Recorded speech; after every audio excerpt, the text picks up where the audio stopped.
કારણ કે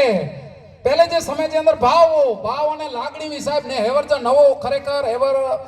जो को मनपसंद नकरी पियो खरेखर ई समाज के मोठो दई दने अहीं वस्तु नेरी जा हास्य जे साथे गमत जे साथे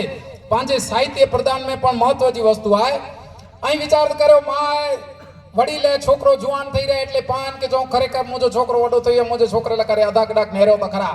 नेरियो अहीं विचार करो वेचवे के आना दिया आना दई करे ने के जोंदा गमे थी मुजो छोकरे ला करे छोकरी नेरो छोकरी नेरिया इन कोठिया मां विचार करो एड़ो हैरान थी कई खर्चो करे कई हैरान थी धामधूम से विया करिए अने जडे विया करिए छोकरो छोकरी पेणे तेरी फोटा कढाइए कई विचार करो हथी थई वने ने एड़ा फोटा ब्लॉक में कढाइन पाके थी खरेखरी वेल्डिंग थई वई है जिंदगी में कढाई टूटती न पाड़ी अलकटे विनंती करियो अने एतरो मळे मौज से एड़ो मळे आनंद से वी 6 महीना थया ने ना थया ठका भेरो कोरट ते दोजी करीने वेल्डिंग ठका भी टूटी गई